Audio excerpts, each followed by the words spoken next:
안녕하세요, 여러분. 나이가 들수록 참 신기하죠. 세상은 복잡해지는데 내 마음은 오히려 단순해집니다. 이제는 화려한 것보다 편안함이, 많은 사람보다 진짜 한 사람의 마음이 더 중요해지는 시기입니다. 그런데 말이죠.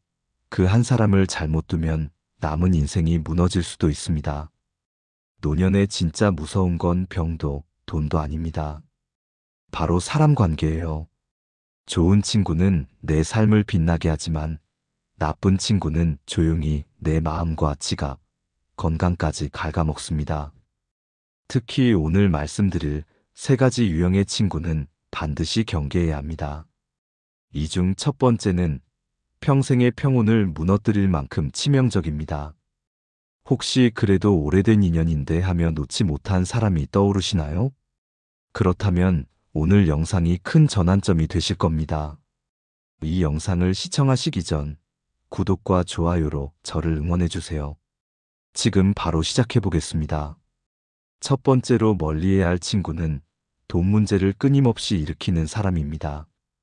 사람 사이에서 가장 흔하게 관계가 틀어지는 이유, 바로 돈 때문이죠. 젊을 때는 잃어도 다시 벌면 된다라는 여유가 있었지만 노년의 돈은 다릅니다. 이제는 다시 채워넣기 어려운 자원이고 내 삶을 지켜주는 마지막 울타리입니다. 그 울타리를 흔드는 사람을 곁에 두면 결국 내 평온까지 함께 무너집니다. 이런 사람들은 꼭 나에게 직접 돈을 빌리지 않아도 문제를 일으킵니다. 늘 경제적인 문제를 달고 다니고 만날 때마다 돈 얘기로 시작하고 끝나는 친구가 그렇습니다. 이번에 또 손실이 났다. 빚이 늘어나서 잠이 안 온다. 처음에는 그저 하소연처럼 들릴 수 있지만 그 말들이 반복될수록 내 마음에도 불안이 스며듭니다. 식사 자리에서도 전화 통화에서도 돈 이야기가 빠지지 않으면 듣는 나도 괜히 마음이 지치죠. 그 대화가 끝나면 이상하게 몸이 무겁고 집으로 돌아오는 길이 더 길게 느껴집니다. 심리학에서는 이런 관계를 정서적 부채 관계라고 부릅니다. 직접 돈을 빌려준 건 아니지만 이미 감정적으로 빚을 진 것처럼 느끼게 되는 상태입니다. 저 사람 힘든데 내가 도와줘야 하지 않을까? 한 번쯤은 손을 내밀어야 하지 않을까? 이런 생각이 들면 이미 경계선이 흔들리기 시작한 겁니다. 문제는 이런 패턴이 쉽게 바뀌지 않는다는 거예요. 도박, 무리한 투자, 무계획 소비 같은 행동은 단순한 실수가 아닙니다. 거의 습관이자 때로는 중독에 가깝습니다. 처음엔 이번만이라며 미안해하던 친구가 시간이 지나면 왜 그렇게 각박하냐는 말로 내 마음을 흔듭니다. 도움을 주었던 내가 오히려 냉정한 사람처럼 느껴지게 만드는 거죠. 결국 남는 건 두 가지뿐입니다. 텅 빈 지갑과 금이 간 관계. 그리고 안타깝게도 둘 다 회복이 어렵습니다. 고대 철학자 세네카는 이런 말을 남겼습니다. 돈이 오가는 순간 우정은 흔들린다. 돈은 단순한 종이가 아닙니다. 그 종이가 사람 사이에 들어오는 순간 관계의 온도는 달라지고 무게는 변합니다. 친구였던 사람이 채무자와 채권자가 되는 순간 마음속 따뜻함은 계산으로 바뀌고 신뢰는 의심으로 변합니다. 특히 노년의 돈은 인생 전체의 균형추와 같습니다.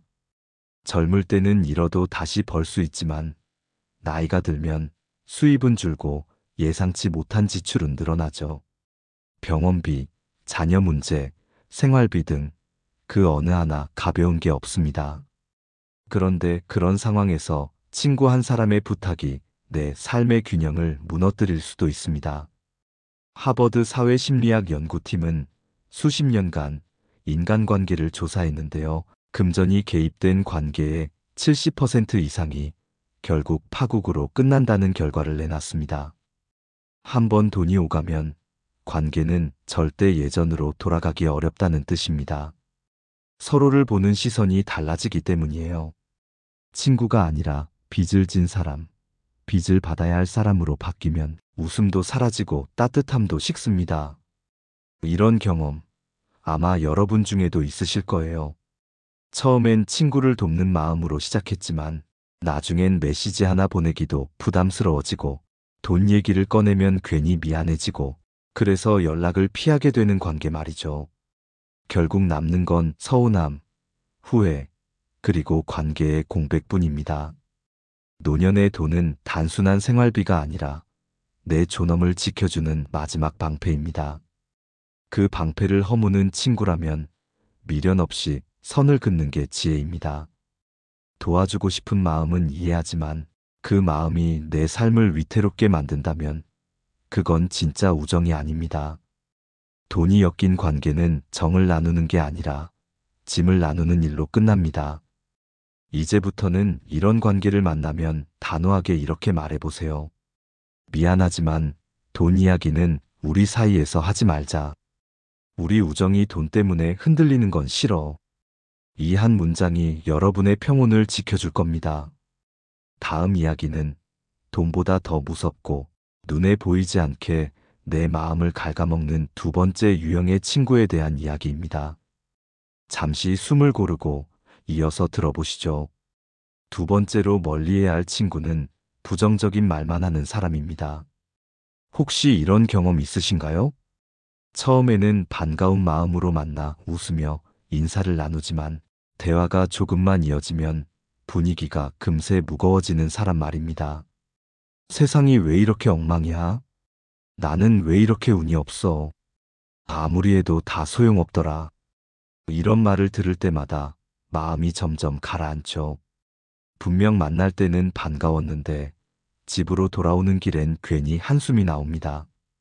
몸은 밥도 먹고 대화도 했는데 마음은 오히려 더 지쳐있는 기분. 그 이유는 단 하나입니다. 그 사람의 부정적인 말이 내 마음의 에너지를 조금씩 빼앗아 간 것이지요. 심리학에서는 이런 사람을 정서적 흡혈귀라고 부릅니다. 다소 과격한 표현처럼 들리지만 정말로 그렇습니다. 그들은 자신도 모르게 타인의 감정 에너지를 빨아들입니다. 그들의 말은 단순한 하소연이 아니라 듣는 이의 기운을 서서히 약하게 만들죠. 처음엔 위로해주고 싶고 도와주고 싶은 마음이 들지만 시간이 지나면 내 표정도 내 말투도 그 사람을 닮아갑니다. 나도 요즘은 기운이 없어. 정말 세상이 왜 이럴까? 이렇게요. 철학자 쇼펜하우어는 이런 말을 남겼습니다. 불평하는 자와 함께 있으면 그 또한 불평하는 사람이 된다. 짧지만 정말 깊은 말입니다.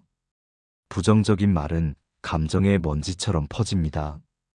옆에 오래 머물면 나도 모르게 그 공기를 마시고 내 마음이 흐려집니다. 그래서 이런 관계는 나도 어느새 달라져 버린 나를 만들어 버립니다.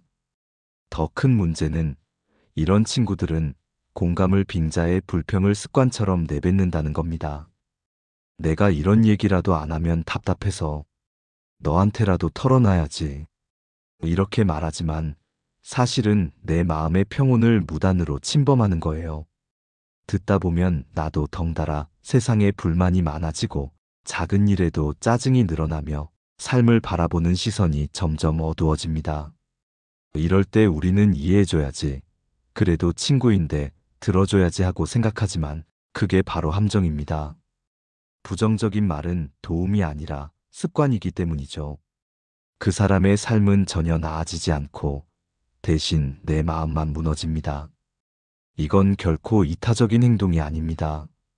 내 평온을 지키는 것도 결국 책임이니까요.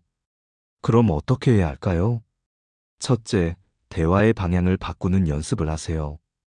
그 얘기는 이제 그만하고 대신 뭐가 조금이라도 좋아졌는지 이야기해 볼까? 그 일 말고 오늘 너한테 기분 좋았던 일은 뭐였어? 이런 질문 하나가 대화의 흐름을 완전히 바꿉니다. 처음엔 어색하지만 이런 대화 습관이 쌓이면 상대는 나에게 불평할 수 없는 사람으로 인식하게 됩니다.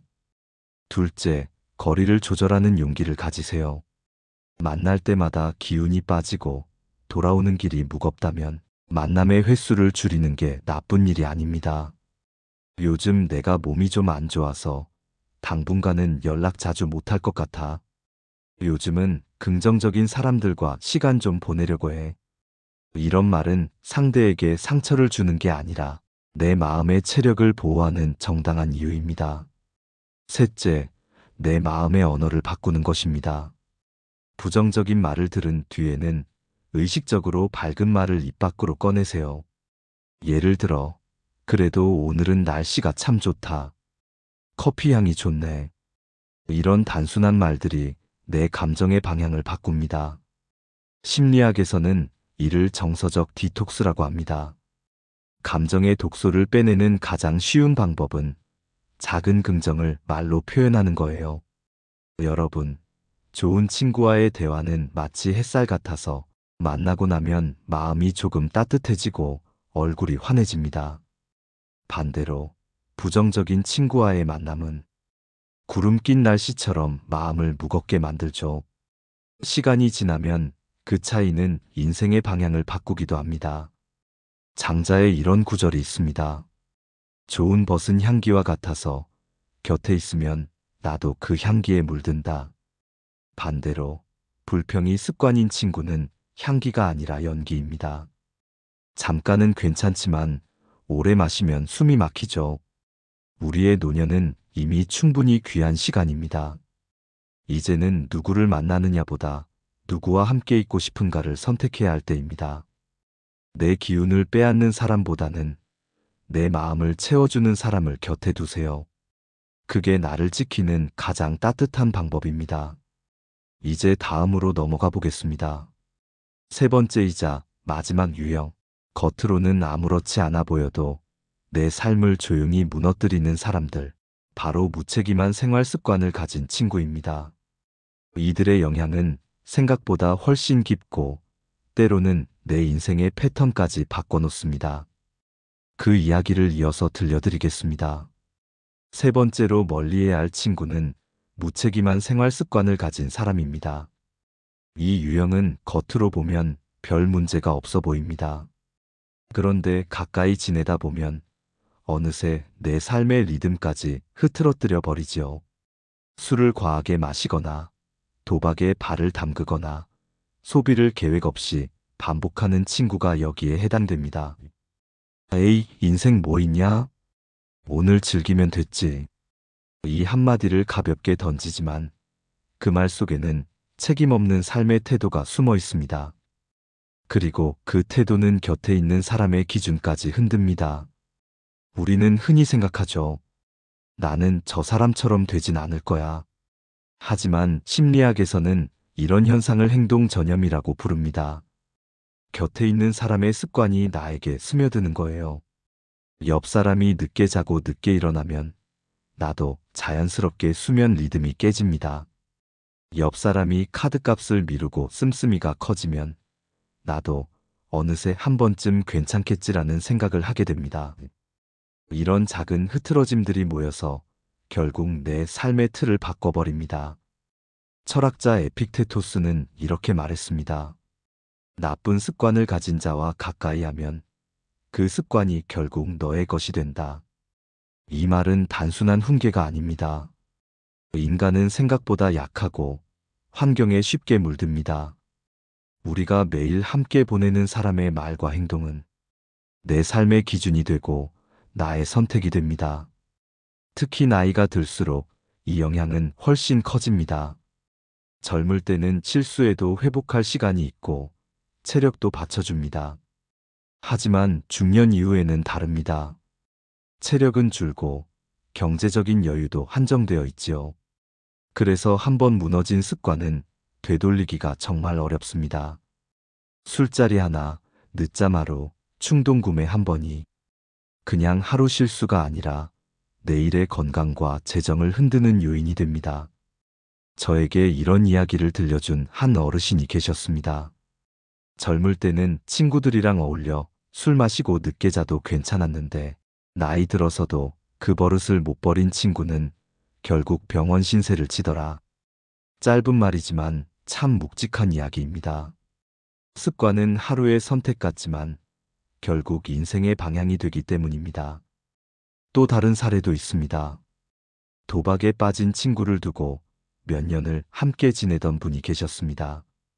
나는 절대 저 사람처럼 안 될 거야.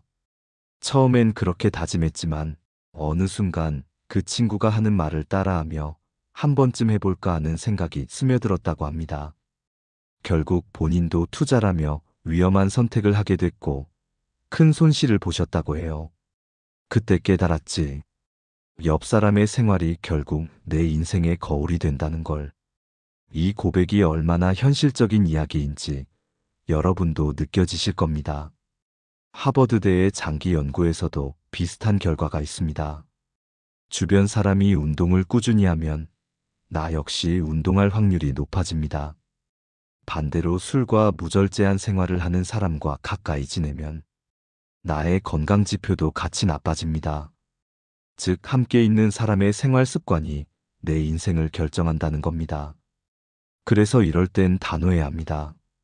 나는 네가 좋지만 내 습관은 나한테 맞지 않아. 이 말이 어색하더라도 반드시 해야 합니다. 그게 나를 지키는 최소한의 선이에요. 만약 상대가 바뀔 의지가 있다면 도와줄 수 있지만 그렇지 않다면 거리를 두는 게 서로를 위한 길입니다. 옛 중국의 고사 맹모 삼천지교가 있습니다. 맹자의 어머니가 아이가 나쁜 영향을 받을까 3번이나 이사를 했다는 이야기죠. 이건 단순히 교육 이야기가 아닙니다. 누구와 함께 있느냐가 결국 어떤 사람이 되는지를 보여주는 깊은 비유입니다. 아이뿐 아니라 어른도 마찬가지입니다. 곁에 있는 사람의 습관은 그대로 내 삶에 스며듭니다. 술을 달고 사는 친구와 오래 어울리면 내 건강이 무너집니다. 도박이나 투기에 빠진 친구와 가까우면 내 노후 자산이 위태로워집니다. 그런데 더 무서운 건 이런 변화가 서서히 일어난다는 겁니다. 오늘 한 번은 괜찮겠지. 이번엔 그냥 맞춰주자 하다 보면 내 기준이 흐려지고 어느새 나도 그 습관을 받아들이게 됩니다. 여러분, 나이가 들수록 관계는 단순해져야 합니다. 그 단순함 속에서 삶이 단단해집니다. 내 삶을 지탱해주는 건 화려한 인맥이 아니라 나를 지켜주는 몇 명의 건강한 사람입니다. 무책임한 습관에 젖은 사람과는 미련 없이 거리를 두세요. 그게 냉정한 게 아니라 현명한 겁니다. 만약 그래도 오랜 친구인데라는 마음이 올라온다면 이렇게 생각해 보세요. 그 사람을 위해 내가 내 건강과 평온을 희생해야 할 이유가 있을까? 없습니다. 진짜 친구는 함께 늙어가며 서로를 지켜주는 사람이지 서로의 삶을 무너뜨리는 사람이 아닙니다. 이제 여러분이 할 일은 단 하나입니다. 내 옆에 있는 사람의 생활 습관을 다시 한번 살펴보는 겁니다. 그 친구와 있으면 내가 더 단단해지는가, 아니면 더 흐트러지는가? 이 질문의 답이 곧 관계의 방향입니다. 이제 마지막으로 이 3가지 유형의 친구를 멀리하고 평온한 노년을 지키기 위한 지혜로운 정리법을 함께 나눠보겠습니다. 끝까지 들어보세요. 아주 실질적인 해답이 될 겁니다. 이제 이 3가지 유형의 친구들을 알게 되셨다면 가장 중요한 건 어떻게 관계를 정리할 것인가입니다. 사람을 멀리하는 일은 말처럼 쉽지 않습니다. 특히 오랜 세월을 함께한 친구일수록 정이 쌓여 있기 때문이죠. 그래도 오래된 친구인데 이 나이에 친구를 잃으면 외롭잖아. 이런 마음 때문에 분명 나를 힘들게 하는 관계인데도 계속 이어가는 경우가 많습니다. 하지만 기억해야 합니다. 노년의 시간은 젊을 때보다 훨씬 소중합니다. 에너지도 건강도 남은 시간도 한정되어 있죠. 그 귀한 시간을 누구와 함께 보내느냐가 삶의 질을 결정합니다. 좋은 관계는 내 삶을 단단하게 하지만 나쁜 관계는 내 기운을 서서히 빼앗습니다. 그래서 지금부터는 조금 냉정해질 필요가 있습니다. 이건 이기적인 선택이 아니라 나를 보호하고 내 인생을 지키는 선택입니다. 첫 번째로, 돈 문제를 일으키는 친구와는 명확한 선을 그어야 합니다. 한 어르신이 이런 말씀을 하신 적이 있습니다. 차라리 돈을 빌려주지 않았다면 지금도 그 친구와 편히 차를 마실 수 있었을 거야. 이 말이 참 현실적이지요. 처음엔 도움의 마음으로 돈을 빌려줬지만 몇 년이 지나도 돌아오지 않은 그 돈 때문에 오랜 우정에 금이 갔다는 겁니다. 돈은 관계를 시험하는 도구가 아니라 관계를 망가뜨리는 불씨입니다. 그러니 애초에 돈 이야기를 꺼내는 친구에게는 이렇게 단호하게 말해야 합니다. 내가 너를 아끼니까 우리 사이에는 돈이 오가면 안 돼. 이 한 문장이 우정을 지키는 최소한의 울타리가 됩니다. 두 번째로 부정적인 말만 하는 친구와는 거리를 두어야 합니다. 만나고 나서 마음이 무겁다면 그 관계는 다시 점검해야 합니다. 좋은 친구와의 대화는 만나고 나면 발걸음이 가벼워집니다. 그런데 불평이 습관이 된 친구와의 만남은 웃음을 앗아가고 내일을 살아갈 힘을 약하게 만듭니다. 장자에는 이런 말이 있습니다. 좋은 벗은 향기와 같아서 곁에 있으면 그 향기에 물든다. 반대로 불평이 습관인 사람은 향기가 아니라 연기입니다. 잠깐은 괜찮지만 오래 마시면 숨이 막히죠. 따라서 이런 친구에게는 이렇게 말해보세요. 내 이야기가 이해는 되지만 우리 오늘은 기분 좋은 얘기만 해보자. 이 문장은 비난이 아니라 제안입니다. 그 한마디로 대화의 흐름이 달라지고 상대도 스스로를 돌아볼 기회를 얻게 됩니다. 세 번째로 무책임한 생활 습관을 가진 친구와는 함께 시간을 줄여야 합니다. 나는 네가 좋지만 너의 생활 방식은 나한테는 맞지 않아. 이 문장은 처음엔 어렵지만 내 인생을 지키는 강력한 방패입니다. 한 번의 음주, 한 번의 무계획 소비가 노년의 건강과 경제를 위협할 수 있습니다. 습관은 전염되고 반복은 결국 성향이 되기 때문입니다. 옛 이야기 맹모삼천지교가 괜히 생긴 게 아닙니다. 좋은 환경, 좋은 사람, 좋은 습관이 삶의 방향을 결정하니까요. 이 세 가지 원칙을 마음에 새기면 자연스럽게 사람을 걸을 줄 아는 눈이 생깁니다. 이 친구는 나에게 어떤 영향을 주는가? 함께 있으면 내가 더 단단해지는가? 아니면 흔들리는가? 이 질문 하나면 충분합니다. 그 답이 흔들린다라면 그 관계는 정리해야 할 신호입니다. 어떤 분은 이렇게 말씀하시더군요. 사람을 정으로만 붙잡고 살다 보니 정작 내 삶은 점점 더 피곤해지더라. 짧지만 참 아픈 말입니다. 우리 세대는 늘 의리와 정을 중시했죠. 하지만 때로는 그 정이 내 인생을 갉아먹을 수도 있습니다. 정이 깊다고 해서 모두 좋은 관계는 아닙니다. 좋은 정은 서로를 살리고 나쁜 정은 서로를 묶어둡니다. 이제는 결심해야 합니다. 정 때문에 나를 희생하지 않기로요. 미안함보다는 평온함을, 의리보다는 건강함을 택하는 겁니다. 나를 갉아먹는 관계보다 혼자 있는 평화가 100번 낫습니다. 왜냐하면 평온한 마음이야말로 노년의 가장 큰 재산이기 때문입니다. 다음 마지막 파트에서는 지금 말씀드린 이 관계의 원칙을 실제로 적용하고 내 삶을 단단히 지키는 세 가지 구체적인 실천법을 알려드리겠습니다. 마지막까지 함께 해주세요. 이 부분이 여러분 인생을 훨씬 가볍게 만들어줄 겁니다.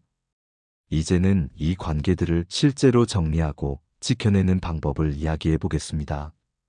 말로는 거리 두자 하지만 막상 실천하려면 쉽지 않죠. 특히 오랫동안 함께한 친구에게 선을 긋는 건 가슴이 덜컥 내려앉는 일입니다. 그렇지만 여러분, 관계의 정리는 단절이 아니라 정리의 기술입니다. 무조건 끊는 게 아니라 나를 지키는 새로운 균형을 만드는 과정이지요. 첫 번째 방법은 원칙을 명확히 세우는 것입니다. 우정에도 규칙이 필요합니다. 돈거래는 안 한다. 지나친 하소연은 듣지 않는다. 내 건강과 일상을 해치는 모임은 피한다.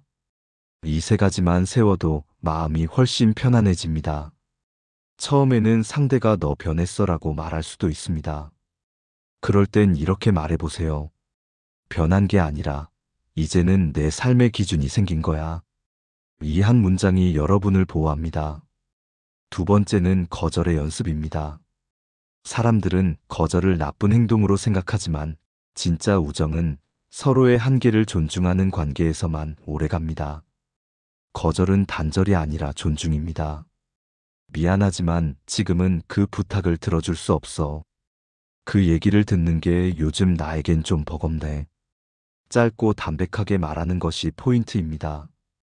길게 설명하면 상대는 설득하려 들고 우리는 감정적으로 흔들리게 되죠. 한 문장으로 단호하게 말하고 그 뒤엔 침묵으로 의지를 보여주는 게 좋습니다. 세 번째는 나를 채우는 사람을 곁에 두는 것입니다. 인생의 후반부에는 누구를 버리느냐보다 누구를 남기느냐가 더 중요합니다. 하루 24시간 중 단 몇 시간을 누구와 쓰느냐에 따라 삶의 온도가 달라집니다. 대화를 나누면 웃음이 나는 사람, 작은 일에도 감사할 줄 아는 사람, 서로의 노년을 응원해주는 친구. 이런 관계가 진짜 자산입니다. 그런 사람과의 시간은 돈보다 귀하고 그 시간들이 쌓이면 삶이 고요하게 단단해집니다. 네 번째로 감정의 정리 노트를 써보세요. 관계가 복잡할 때 머릿속으로만 정리하면 감정이 휘둘립니다. 노트에 이렇게 적어보세요. 이 사람을 만나면 나는 어떤 기분이 되는가? 이 관계를 이어갈 때 내 삶이 좋아지는가, 나빠지는가? 글로 적으면 마음이 명확해집니다. 감정이 가라앉고 나면 누구에게 내 시간을 써야 할지가 분명해집니다. 다섯 번째로 적당한 거리의 미덕을 배우세요. 관계는 가까움보다 거리 유지가 더 중요합니다. 너무 멀면 정이 식지만 너무 가까우면 서로를 상하게 합니다. 하루 종일 연락하던 친구와는 일주일에 한 번만, 한 달에 한 번 만나던 사람과는 계절에 한 번으로 줄이는 것도 괜찮습니다. 거리 조절은 냉정함이 아니라 성숙함입니다. 좋은 관계는 물처럼 흐르되 넘치지도 마르지도 않게 유지하는 법을 알아야 오래갑니다. 마지막으로 내 평온을 최우선으로 두는 것입니다. 내가 편안해야 관계도 편안합니다. 마음이 늘 불안하고 지쳐 있다면 그건 이미 경고 신호입니다. 누군가를 만나고 나서 잠이 잘 오지 않고 생각이 복잡해지고 다음 만남이 부담스럽다면 그 관계는 나에게 맞지 않는 겁니다. 그럴 땐 죄책감보다 안도감을 선택하세요. 이제야 내 마음이 편해졌다. 이 느낌이 들면 이미 잘하고 계신 겁니다. 관계를 정리하는 일은 외로움을 만드는 게 아닙니다. 오히려 내 인생의 여백을 회복하는 일입니다. 불필요한 관계를 덜어내면 그 자리에 평온이 들어옵니다. 그리고 그 평온 속에서 진짜 인연들이 천천히 다시 들어옵니다. 이건 단절이 아니라 인생의 새로운 정리 단계입니다. 여러분, 이제는 이렇게 물어보세요. 내가 이 사람 곁에 있을 때 더 단단해지는가? 아니면 조금씩 무너지는가? 그 질문 하나면 충분합니다. 답은 이미 여러분 마음속에 있습니다. 이제 다음 파트에서는 지금까지 나눈 이야기들을 바탕으로 노년의 관계를 평화롭게 유지하고 마음을 가볍게 만드는 실천법 3가지를 이어서 전해드리겠습니다. 아주 작지만 인생 전체를 바꿀 수 있는 지혜입니다. 잠시만 함께 해주세요. 이제는 관계를 끊는 법에서 한 걸음 더 나아가서 좋은 관계를 유지하고 내 마음의 평온을 지키는 법을 이야기해 보겠습니다. 관계는 단순히 사람을 고르는 게 아니라 매일의 삶을 어떻게 살아갈 것인가와 직결된 문제입니다. 누구와 시간을 나누느냐가 곧 내가 어떤 사람이 되어가는가를 결정하니까요. 노년의 지혜는 사람을 많이 두는 것이 아니라 나에게 맞는 사람을 두는 것에서 시작됩니다. 첫 번째로 중요한 건 기준 있는 따뜻함입니다. 나이가 들면 이해해주자, 포용하자는 말이 습관처럼 나오죠. 물론 이해와 포용은 아름다운 덕목이지만 기준이 없는 따뜻함은 결국 자신을 해칩니다. 누구에게나 문을 열어주는 사람은 결국 자신의 집을 지키지 못합니다. 그래서 따뜻하되 명확해야 합니다. 나는 이런 말은 듣고 싶지 않아. 그런 부탁은 들어줄 수 없어. 이런 말을 부드럽게, 그러나 단호하게 할 수 있는 사람이 진짜 어른입니다. 그 한 문장은 차가운 거절이 아니라 서로를 지켜주는 경계선이 됩니다. 두 번째는 에너지의 흐름을 살피는 것입니다. 만나고 나면 마음이 가벼워지는 사람, 함께 있으면 나도 모르게 미소가 지어지는 사람이 있죠. 그런 사람은 내 삶의 순환을 돕는 존재입니다. 반대로 만나고 나면 이유 없이 피곤하고 기운이 빠지고 한숨이 늘어난다면 그건 내 에너지를 소모시키는 관계입니다.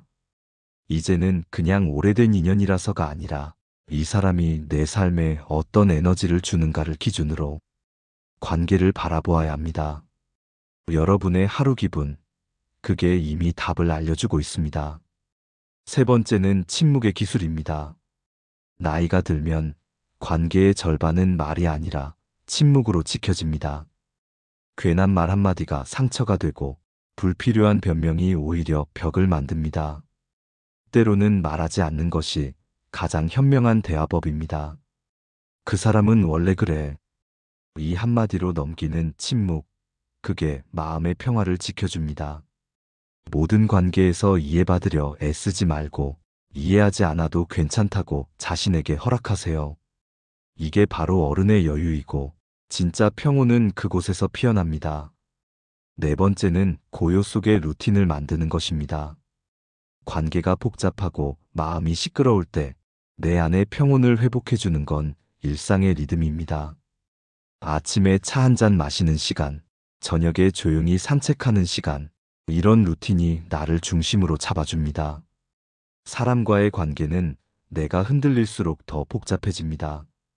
하지만 내 중심이 단단하면 그 어떤 사람과의 관계도 나를 무너뜨릴 수 없습니다. 그래서 진짜 관계 정리는 사람을 버리는 일이 아니라 나를 다시 세우는 일입니다. 다섯 번째는 감사할 사람을 다시 세는 것입니다. 늘 나를 피곤하게 하는 사람만 떠올리다 보면 세상이 다 그런 사람들처럼 느껴집니다. 하지만 가만히 마음을 들여다보면 여전히 고맙고 따뜻한 인연들이 곁에 있습니다. 가끔 연락하는 이웃, 멀리서 안부를 전해주는 옛 동료, 아침마다 웃으며 인사하는 시장 상인. 이런 사람들 덕분에 우리는 여전히 세상과 연결되어 있습니다. 나쁜 관계를 정리한다는 건 좋은 관계를 다시 바라보는 일이기도 합니다. 여섯 번째는 미련을 정리하는 용기입니다. 사람을 정리하고 나면 마음 한켠에 늘 미련이 남습니다. 내가 너무 냉정했나? 혹시 내가 잘못한 건 아닐까? 하지만 그 미련을 붙잡는 순간 그 사람은 다시 내 평온의 문을 두드립니다. 그러니 이렇게 말해보세요. 그 사람은 내 인생의 한 시절이었다. 이 문장은 마음의 문을 닫는 게 아니라 추억의 창을 살며시 닫는 일입니다. 그리고 그 창을 닫을 때 비로소 새바람이 들어옵니다. 마지막으로 나를 지키는 마음의 습관 세 가지를 꼭 기억하세요. 첫째, 내 시간을 아무에게나 주지 않는다. 둘째, 내 마음을 아무 말에 흔들리지 않는다. 셋째, 내 인생의 중심은 결국 나 자신이다. 이 세 문장만 마음에 새겨도 누구의 말에도 휘둘리지 않고 평온한 노년을 살아갈 수 있습니다. 여러분, 인생은 사람으로 인해 피곤해지기도 하지만 사람으로 인해 다시 따뜻해지기도 합니다. 이제는 내 마음을 갉아먹는 사람 대신 내 삶을 단단히 세워주는 사람과 함께하세요. 그게 노년의 품격이고 마지막까지 웃으며 살아가는 비결입니다. 이제 마지막으로 오늘 나눈 이야기들을 정리하며 내 인생에서 꼭 지켜야 할 관계의 원칙을 짧고 명확하게 정리해드리겠습니다. 이 부분은 여러분의 인생 전체를 가볍고 단단하게 바꿔줄 마지막 열쇠가 될 겁니다. 끝까지 함께 들어주세요.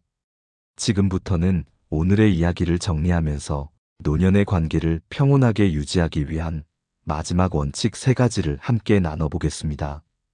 앞에서 말씀드린 것처럼 인생 후반의 인간관계는 많이 가지는 것이 아니라 제대로 고르는 것이 중요합니다. 이제는 사람을 붙잡는 힘보다 놓을 줄 아는 용기가 더 큰 지혜가 됩니다. 첫 번째 원칙은 나를 먼저 돌보는 관계입니다. 젊을 때는 늘 누군가를 챙기고 누군가에게 맞춰주는 게 미덕처럼 여겨졌죠. 하지만 노년의 관계는 다릅니다. 이제는 나의 마음과 건강이 우선입니다. 내가 지쳐 있는데도 누군가의 하소연을 들어주고 몸이 아픈데도 모임에 억지로 나가는 건 이제 그만 멈춰야 할 때입니다. 그건 배려가 아니라 자기 소모입니다. 내 마음이 평안해야 비로소 다른 사람에게도 따뜻함을 줄 수 있습니다. 이제는 이렇게 말해보세요. 지금은 내 마음을 돌볼 시간이 필요해. 이 한마디가 바로 성숙한 거리의 시작입니다. 두 번째 원칙은 관계는 노력보다 균형이다입니다. 좋은 관계는 힘으로 유지되지 않습니다. 억지로 연락하고 계속 내가 먼저 챙기고 늘 내가 맞춰야 한다면 그건 이미 건강한 관계가 아닙니다. 좋은 관계는 주고받음이 자연스럽습니다. 내가 한 발 물러서면 상대도 한 발 다가오고 내가 말을 아끼면 상대도 내 침묵을 이해합니다.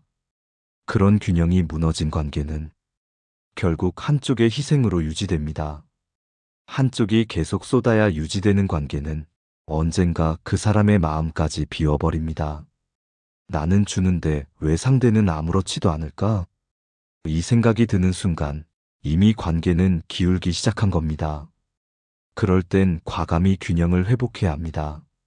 요즘은 나도 내 시간을 챙기려 해. 이 짧은 말로도 충분히 내 자리를 되찾을 수 있습니다. 세 번째 원칙은 혼자 있는 용기입니다. 많은 분들이 이렇게 말씀하세요. 그래도 외롭잖아요. 맞습니다. 사람이 그립고 대화가 그립고 함께 밥 먹을 사람이 필요하죠. 하지만 그 외로움이 두려워서 나를 힘들게 하는 사람 곁을 떠나지 못한다면 그건 진짜 외로움보다 더 깊은 상처를 남깁니다. 혼자 있는 용기는 나를 존중하는 가장 높은 형태의 사랑입니다. 혼자 있는 시간을 두려워하지 않고 그 시간 속에서 내 마음을 돌보는 법을 배우면 그 자체로 삶이 단단해집니다. 조용한 오후의 햇살 아래 혼자 마시는 차 한 잔이 오히려 평온을 선물할 때가 있습니다. 그 순간이 바로 관계의 회복이 아니라 나의 회복이 일어나는 순간입니다. 여러분, 나이가 들면 진짜 친구는 많지 않습니다. 하지만 많을 필요도 없습니다. 손에 꼽을 만큼의 사람이라도 서로의 마음을 지켜주는 관계라면 그걸로 충분합니다. 좋은 사람은 내 삶의 향기가 되고 나쁜 사람은 내 마음의 먼지가 됩니다. 이제는 향기 나는 사람 곁에 머무르세요. 그게 인생 후반을 아름답게 만드는 길입니다. 한 어르신이 이런 말씀을 하셨어요. 나는 나이 들어서야 깨달았지. 좋은 친구는 나를 쉬게 해주는 사람이고 나쁜 친구는 나를 설명하게 만드는 사람이더라. 이 한 문장이 관계의 본질을 꿰뚫고 있습니다. 나를 이해하려 하지 않고 늘 내 말과 행동을 변명하게 만드는 사람은 이미 내 삶의 평온을 빼앗고 있는 겁니다. 이제는 그런 사람에게서 멀어질 때입니다. 그리고 마지막으로 꼭 기억하세요. 혼자 있는 게 100번 낫습니다. 그 말은 외로움을 권하는 게 아니라 내 마음을 지키는 마지막 울타리입니다. 혼자여도 마음이 평온하다면 그건 이미 성공한 관계의 증거입니다.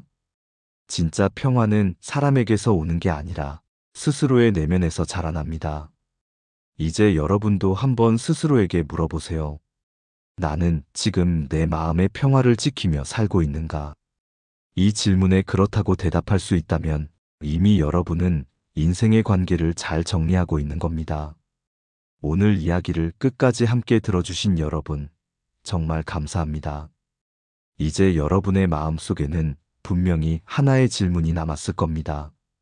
나는 지금 어떤 사람들과 내 인생을 함께하고 있을까? 우리가 살아온 세월 동안 수많은 사람을 만났지만 나이가 들수록 진짜로 남는 사람은 많지 않습니다. 결국 우리 곁에 남는 건 세 가지 돈, 건강, 그리고 사람. 이 중에서도 사람은 그 두 가지를 지켜주는 가장 큰 힘이기도 합니다. 하지만 오늘 이야기에서 보셨듯 모든 사람이 내 인생의 복이 되지는 않습니다. 돈 문제를 끊임없이 일으키는 친구, 부정적인 말만 하는 친구, 무책임한 생활 습관을 가진 친구. 이 세 부류는 내 노후의 평온을 무너뜨리는 보이지 않는 위험입니다. 그들은 내 지갑뿐 아니라 내 마음과 건강까지 지치게 만듭니다. 이제는 단호해야 합니다. 정이 아무리 깊어도 나를 무너뜨리는 관계라면 그건 인연이 아니라 짐입니다. 그 사람을 미워할 필요도 비난할 필요도 없습니다. 그저 나를 지키기 위해 조용히 한 걸음 물러나면 됩니다. 우리가 진짜 지켜야 할 것은 사람보다 나 자신의 평온함입니다. 나를 지키는 건 결코 이기적인 일이 아닙니다. 그건 내 가족을, 내 하루를, 그리고 내 삶 전체를 지키는 일입니다. 좋은 친구는 함께 있을 때 마음이 편안하고 서로의 침묵마저 따뜻하게 만들어줍니다. 하지만 나쁜 친구는 늘 설명하게 만들고 만나고 나면 마음이 피곤해집니다.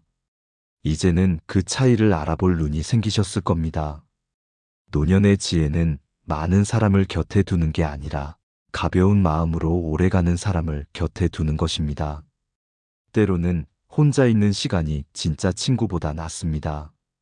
혼자 있어도 평온하다면 그건 이미 삶이 단단해졌다는 뜻입니다. 오늘의 이야기를 통해 여러분이 내 주변의 관계를 다시 돌아보고 누가 내 삶의 향기가 되고 누가 내 마음의 먼지가 되는가를 생각해 보셨으면 합니다.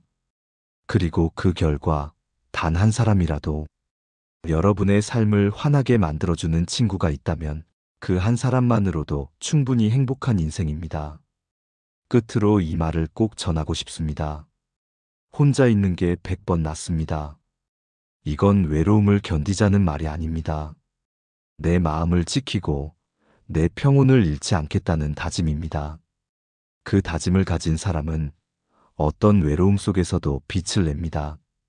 오늘 영상이 여러분의 마음을 조금이라도 가볍게 만들었다면 그걸로 제 이야기는 충분합니다. 여러분의 남은 인생이 더 단단하고 더 평온해지길 진심으로 바랍니다. 오늘도 끝까지 시청해주신 여러분께 깊은 감사를 드립니다. 오늘 영상이 도움이 되셨다면 소중한 분들께 공유해주시고 구독과 좋아요로 저를 응원해주세요. 여러분과의 소중한 연결이 저에게 큰 힘이 됩니다. 오늘도 행복한 하루 되세요.